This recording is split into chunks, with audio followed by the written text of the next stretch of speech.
এই যে আমার ফলোয়ার সহেলি সানা বিশ্বাস, উনি কিন্তু উনার হাতে তৈরি করা একদম হ্যান্ডমেড চকলেট পাঠিয়েছেন। তো এটা কোথা থেকে এসেছে? ডানলপ থেকে তো? ডানলপ থেকে উনি পাঠিয়ে দিয়েছেন। তো উনার থেকে নিয়ে নিলাম। এই যে ইওর চকলেটস ওনার ব্র্যান্ডের নাম। প্রত্যেক মহিলাদেরই কিন্তু স্বনির্ভর হওয়া খুব দরকার। হ্যাঁ, এটাও কিন্তু পুরোপুরি ফ্রিতে প্রমোশন করে দিচ্ছি, এক পয়সাও কানাকড়ি নিইনি। যেহেতু উনি বলেছেন গিফট পাঠাচ্ছেন, গিফট মানে গিফট, তো গিফটের কোনো দাম হয় না, তাই জন্য কোনো রকম টাকা পয়সা নেওয়া হয়নি।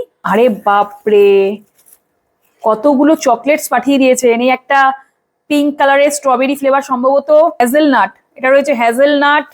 এটা কি একটা লেখা রয়েছে, রেড ভেলভেট। এটা হচ্ছে ট্রুটি ফুটি। এটা রয়েছে চিলিজ। আরে বাবা, মোবাইলের মতো লাগছে। এটা কি রয়েছে? এটা একটু রোজ টাইপের ডিজাইন করা রয়েছে। এই রয়েছে ফ্রুট অ্যান্ড নাটস, রসমালাই। এটা রয়েছে, আরে বাপ রে বাপ, আম সত্ত্ব চকলেট।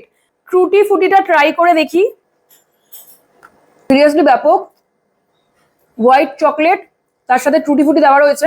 কত দাম আমি জানি না, যেহেতু আমাকে গিফট করেছেন আমি প্রাইস জানি না। Thank you so much Sana madam, Saheli Sana ম্যাডামকে অসংখ্য ধন্যবাদ এত সুন্দর আমাকে চকলেট বক্স গিফট করার জন্য। যেরকম আমি ক্যাফে বা রেস্টুরেন্টের প্রমোশন করি একদম মোটা অঙ্কের বান্ডিল নিয়ে, সেরকম ফ্রিতেও প্রমোশন করি এই ছোট ছোট ব্যবসায়ীদের পাশে দাঁড়ানোর জন্য, ওনাদের বিজনেসকে গ্রো করানোর জন্য।